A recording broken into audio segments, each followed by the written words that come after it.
Hello అండి, ఈ వీడియోలో మనం ఉగాది పండుగ అప్పుడు చేసుకునే స్పెషల్ భక్షాలు లేదా బొబ్బట్లని గోధుమ పిండితో పాకంతో పని లేకుండా, చేతితో ఒత్తాల్సిన పని లేకుండా చపాతీ కర్రతో సింపుల్ అండ్ ఈజీగా ఎలా చేసుకోవాలో చూద్దాం.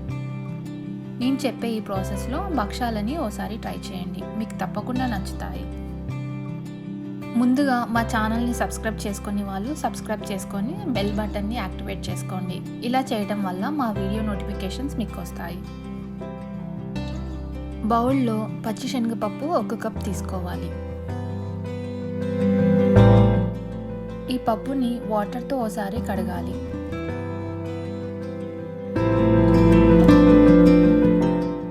ఆ తర్వాత 1 కప్పు నీళ్లు పోసి అరగంట పాటు నానబెట్టుకోవాలి.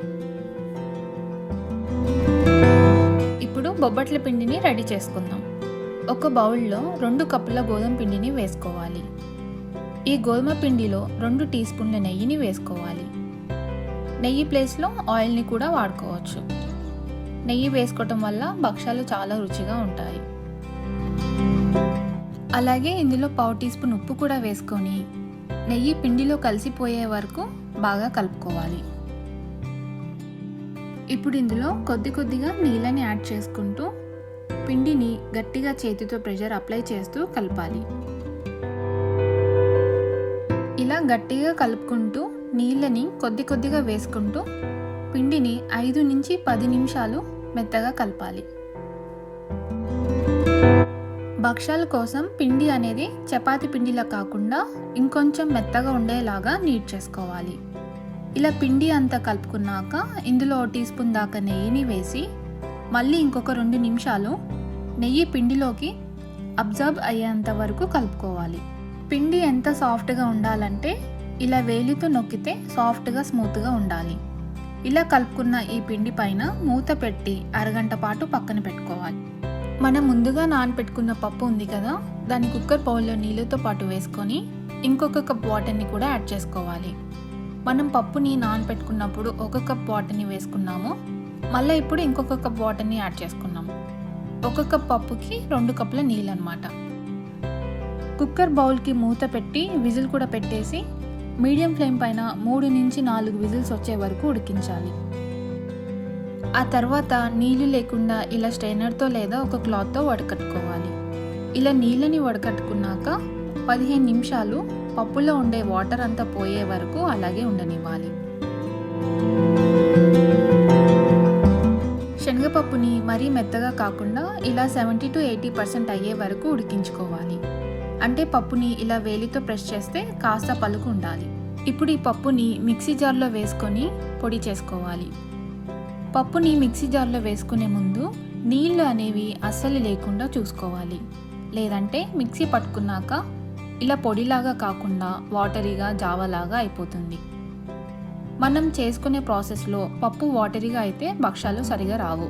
ఇలా పొడి చేసుకున్న ఈ పప్పులో 1 కప్ బెల్లంని వేసుకొని బెల్లం పప్పులో కలిసేంత వరకు మధ్యలో స్పూన్తో కలుపుకుంటూ మిక్సీ పట్టుకోవాలి. ఇలా మిక్సీ పట్టుకుంటే బొబ్బట్లోకి స్టఫింగ్ రెడీ అయిపోయింది. ఇందులో మీరు కావాలంటే కొద్దిగా యాలకుల పొడి, ఎండు కొబ్బరి తురుము కూడా వేసుకోవచ్చు. స్వీట్ ఎక్కువ ఉండాలి అనుకునే వాళ్ళు బెల్లం ఇంకొద్దిగా ఎక్కువ వేసుకున్నా పర్వాలేదు. మిక్సీ పట్టుకున్న పప్పు బెల్లం మిశ్రమాన్ని మళ్ళీ పాకం పట్టుకోవాల్సిన పని లేదండి, ఎందుకంటే మనం ఇక్కడ పిండిని జావలాగా కాకుండా ముద్దలాగా మిక్సీ పట్టుకున్నాము. ఇలా చూపించే విధంగా నిమ్మకాయ సైజ్ అంతా బాల్స్ లాగా స్టఫింగ్ని రెడీ చేసుకోవాలి. ఇలా పాకం పట్టకుండా భక్షాలు చేసుకుంటే రుచి ఎలా ఉంటుందో అని డౌట్ అక్కర్లేదండి, ఎందుకంటే తెలంగాణలో మా ఇళ్లలో మా చిన్నప్పటి నుంచి మా అమ్మమ్మ నానమ్మ వాళ్ళు, మా అమ్మ అత్తమ్మ వాళ్ళు అందరు భక్షాలని ఇలాగే చేసేవాళ్ళు. ఇప్పటికి కూడా బొబ్బట్లని ఈ ప్రాసెస్లోనే మా ఇళ్లలో చేసుకుంటాము. ఇలా బొబ్బట్లోకి స్టఫింగ్ని రెడీ చేసుకున్నాక మనం గోధుమ పిండిని ఇంకొకసారి 2 నిమిషాల పాటు గట్టిగా ఒత్తుకోవాలి. ఆ తర్వాత పిండిని ఇలా మనం ప్రిపేర్ చేసుకున్న పప్పు ముద్ద కన్నా కొంచెం ఎక్కువ సైజులో ఉండేటట్టు తీసుకొని ఇలా రౌండ్గా చుట్టుకోవాలి. ఆ తర్వాత చేతితో ఇలా లైట్గా ప్రెస్ చేసుకొని పొడి పిండితో డస్ట్ చేసుకోవాలి. ఇప్పుడు నేను చూపించే విధంగా రొట్టెకోలతో అదే అండి చపాతీ కర్రతో కాస్త మందంగా చపాతీని చేసుకోవాలి. రొట్టెకోల అంటే ఏంటో అనుకుంటున్నారా? చపాతీ కర్రని మా సైడ్ రొట్టెకోల అని అంటారు. చూసారా, చపాతీ ఇలా రౌండ్గా మందంగా ప్రిపేర్ చేసుకోవాలి. మరీ పల్చగా చేసుకుంటే పప్పు స్టఫింగ్ బయటికి వచ్చేస్తుంది. ఇప్పుడు ఈ చపాతీ పైన మనం ప్రిపేర్ చేసుకున్న పప్పు ముద్దని పెట్టుకొని మొత్తంగా సీల్ చేసుకోవాలి. ఆ తర్వాత మళ్ళీ ఇలా రౌండ్గా బాల్ లాగా చేసుకోవాలి. ఇప్పుడు ఈ చపాతీ ముద్దని ఇంకొకసారి కొద్దిగా పొడి పిండితో డస్టింగ్ చేసుకొని చపాతీ కర్రతో రోల్ చేసుకోవాలి. ఇలా చపాతీలాగా రోల్ చేసుకునేటప్పుడు ఎక్కువ ప్రెషర్ అప్లై చేయకుండా లైట్గా రోల్ చేసుకోవాలి.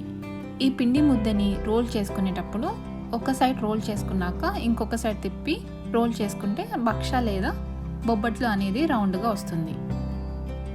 చూసారా, బొబ్బట్టు ఏమాత్రం పగుళ్ళు లేకుండా రౌండ్గా ఎంత పర్ఫెక్ట్గా వచ్చిందో.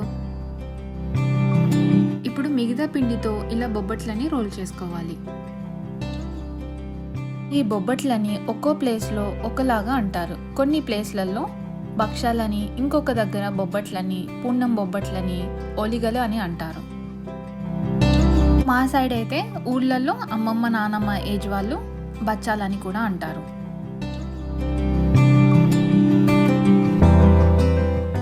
మీ ఇళ్లల్లో మీరుండే ప్లేస్లో వీటిని ఏమంటారో మాకు కామెంట్ చేయండి.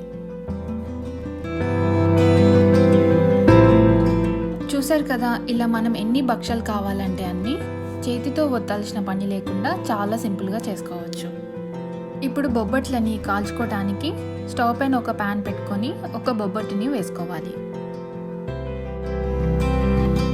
ఆ తర్వాత ఇక్కడ నేను చూపించే విధంగా చేతితో బొబ్బట్టుని రౌండ్గా అనుకుంటూ రెండు వైపులా 10 సెకండ్ల పాటు కాల్చుకోవాలి. ఇప్పుడు బొబ్బట్టుకి ఒక సైడ్ 1 టీ స్పూన్ నెయ్యిని అప్లై చేయాలి.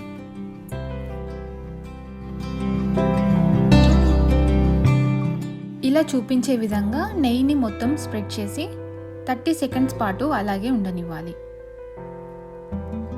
ఇప్పుడు ఇంకొక వైపు తిప్పి ఇంకొక టీ స్పూన్ నెయ్యిని అప్లై చేసుకోవాలి.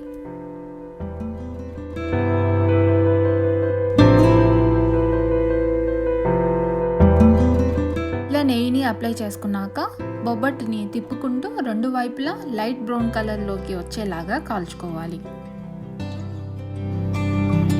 చూసారా, బొబ్బట్టు ఇలా ఈ విధంగా అవ్వగానే ఒక ప్లేట్లోకి తీసుకోవాలి. ఇంకొక బొబ్బట్టుని కూడా ఎలా చేయాలో చూద్దాం. బొబ్బట్టుని వేసేటప్పుడు పెనం చాలా వేడిగా ఉండాలి. ఒక 10 సెకండ్లు ఇలా చేతితో తిప్పుకున్నాక స్టవ్ని లో టు మీడియం ఫ్లేమ్లో పెట్టుకొని నెయ్యిని అప్లై చేసుకుంటూ రెండు వైపులా ఈవెన్గా లైట్ బ్రౌన్ కలర్లోకి వచ్చే వరకు కాల్చుకోవాలి.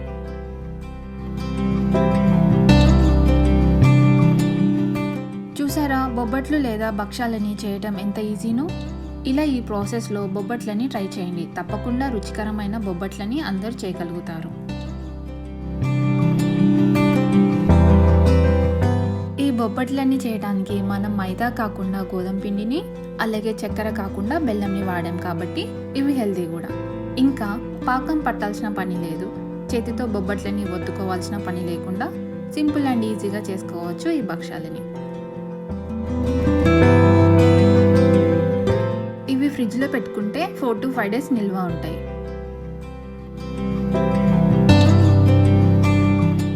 మరి మీరు కూడా బొబ్బట్లని ఓసారి ఇలా ట్రై చేయండి. మా ఈ రెసిపీ మీకు నచ్చితే లైక్ చేయండి, కామెంట్ చేయండి, అలాగే మీ ఫ్రెండ్స్తో తప్పకుండా షేర్ చేయండి. మరిన్ని ఇలాంటి రెసిపీస్ కోసం మా కుకింగ్ ఈజీ ఛానల్ని తప్పకుండా సబ్స్క్రైబ్ చేసుకోండి.